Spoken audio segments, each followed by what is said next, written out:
Hello, I'm Anawoltus, and today I'm going to be discussing a matchup that some people seem to be a bit interested in, and I've been hearing talk about this, and I do think that it has been misconstrued as much more significant than it really is, and that is the matchup between Cell from Dragon Ball Z and Cars from JoJo's Bizarre Adventure Part 2 Battle Tendency. So the question is, who would win? Cars as the ultimate life form or Perfect Cell? And of course, for anyone that is familiar with the power scaling of both JoJo's Bizarre Adventure and Dragon Ball, you would know that it's an extreme mismatch. Okay, it's a very extreme mismatch. And what do I mean by that? Well, let's take a look at Cell. Well, Cell is extremely powerful. He's powerful enough to face up against a Super Saiyan 2, which in Dragon Ball, that's a pretty big deal. Now, let me put that into perspective. Okay? So, Cell generally has three different forms that he fights in. Well, four, technically. So, there's Perfect Cell with the Super Perfect Cell, which is after he blows himself up, and then using his genetic memory, he reconstitutes himself and gets a big Zenkai boost and becomes really powerful. And then there's Semi-Perfect Cell after he absorbs Android 17, and Imperfect Cell, who first encountered Piccolo at the beginning of the Cell Saga.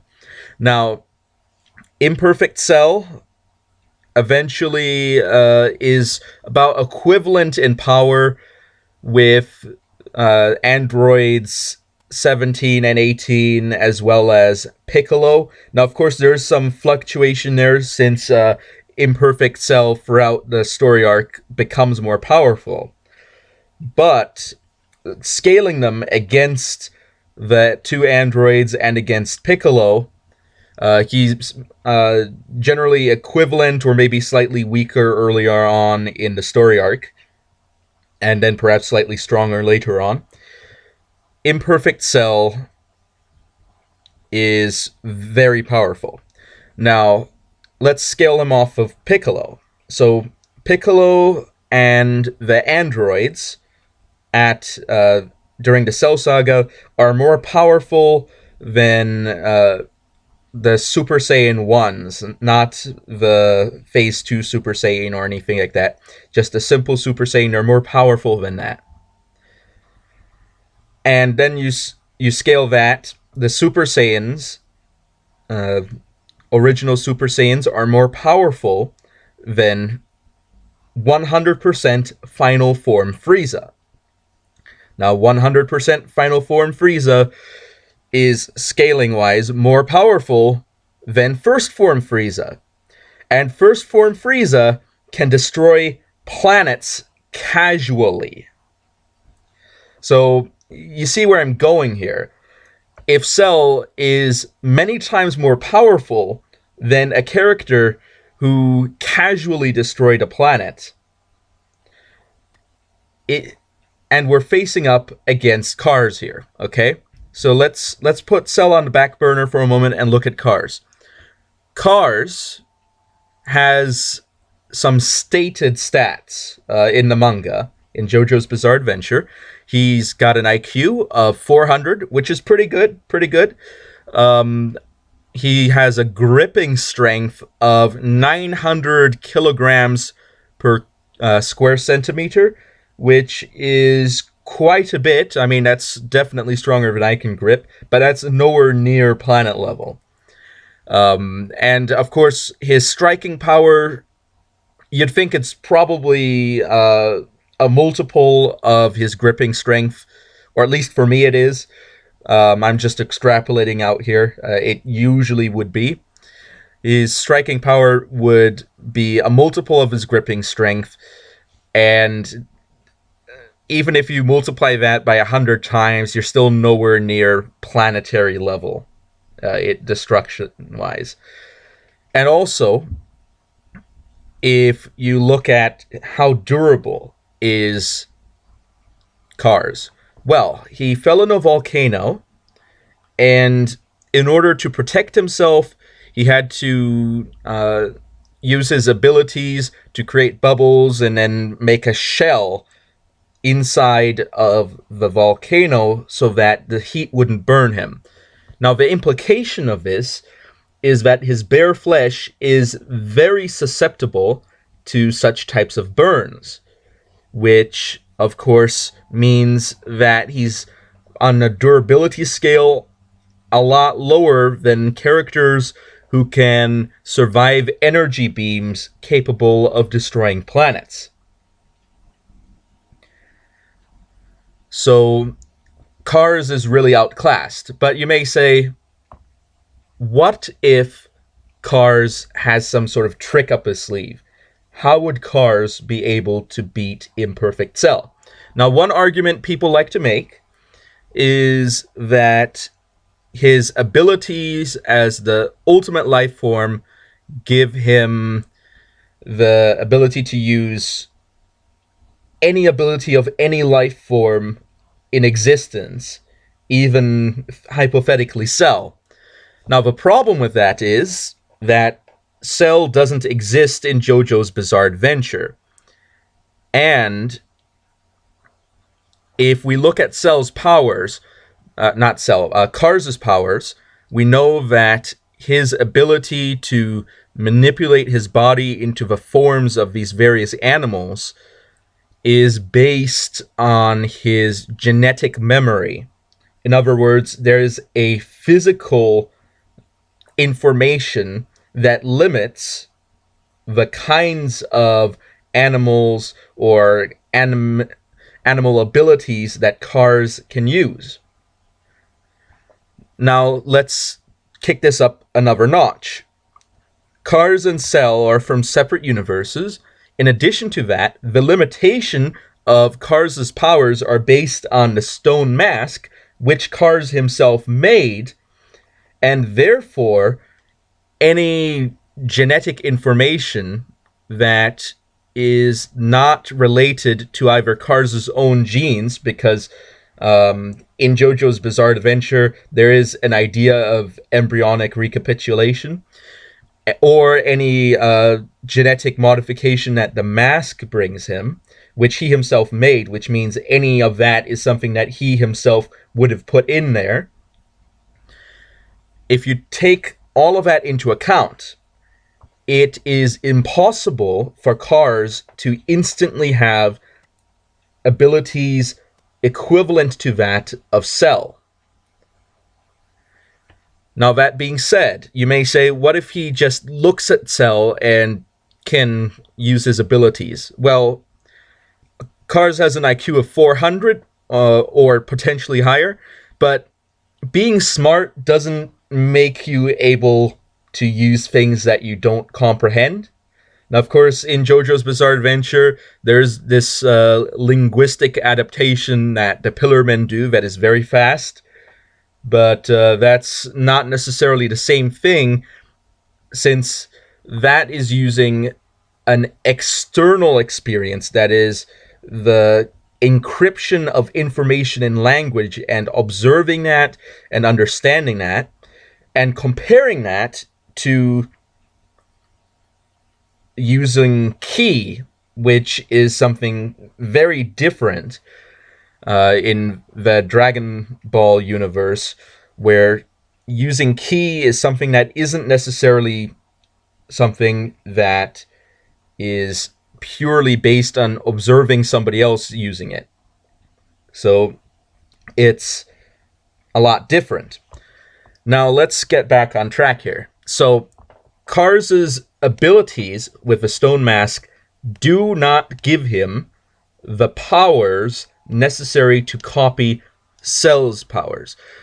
But what if you say, what if Cars tries to eat Cell? Because that's something the Pillarmen can do. They can phase their bodies into the bodies of other persons and essentially eat them using every cell inside of their body.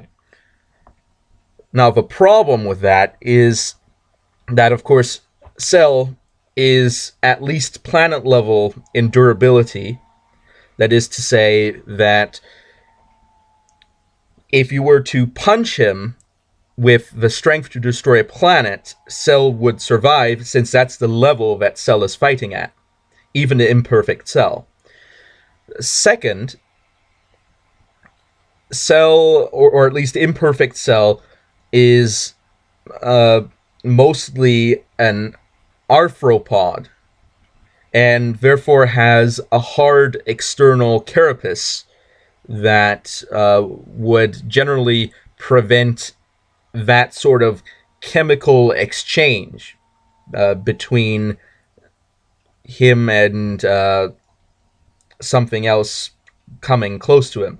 So that's something else to take into account. So it's not as simple as Cars touch his cell and suddenly he's dissolving his cells and taking his DNA.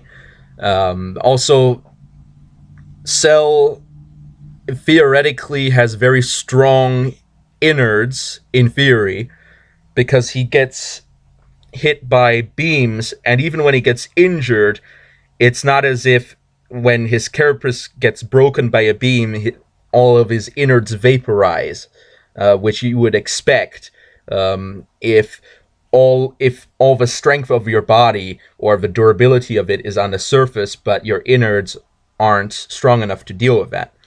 But that's not something that we see with Cell. With Cell, we see if he gets hit by a beam, he's able to endure it, because Ki doesn't just strengthen the outside of your body, but it strengthens your body throughout.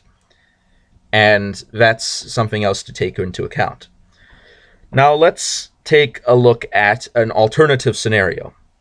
So the mask doesn't give Cars the ability to copy Cell's powers. Trying to eat Cell is probably not likely to work, since Cell is a lot more tougher than Cars is, and therefore it's unlikely that Cars would be able to dissolve Cell's cells. And number 3, what if imperfect Cell tries to absorb Cars, and Cars simply reverts to uses his manipulation to then somehow sneak inside of Cell and get him from the inside out? Now, there's a few reasons why this is also an unlikely to succeed strategy. Number 1, as we established before, Cell probably has very durable cells. So that's unlikely to succeed, even with imperfect Cell. Number 2, there, of course, would be a problem with being able to execute the plan due to being broken down on a cellular level, which, generally speaking, does not do a favors for your intelligence. But I'll give Cars this one. Let's say that he can string himself out into a line of individual cells and still maintain his high IQ. We'll say that, just for the purpose of this argument. And number 3, Cell, when he absorbs people, now he absorbs the androids by expanding his tail out and swallowing them whole with his tail. But for someone like Cars, he would puncture him, and presumably, judging from the research that I've done, it seems that the way he works is by injecting his victim with something that dissolves them and then sucking out the genetic material or the broken down material. In other words, he doesn't absorb the cells themselves, but actually the broken down cells. In other words, if Cars were to attempt this strategy, it wouldn't really work because Cars' cells would get broken down by whatever enzyme cell injects. Now, of course, with semi-perfect cell and perfect cell and super perfect cell, this is all unlikely to happen. It is highly unlikely to happen that he would try to absorb anyone in that manner. Now, that being said, if we take all these things into account, so now the mask doesn't give Cars a natural advantage over Cell. Cars probably can't eat Cell, and Cars also probably can't take over Cell from the inside. What do you have left? Well, the answer is nothing. There's nothing left. There's no way that Cars could possibly beat Cell.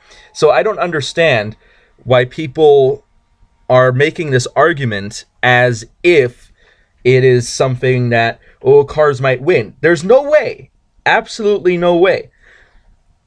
And it is worth noting that Cell himself also isn't stupid. Cell is pretty smart, a pretty smart fighter. He's got a wide variety of movesets, probably any one of which can kill Cars instantly, since Cars has nowhere near the shown durability to survive a planet.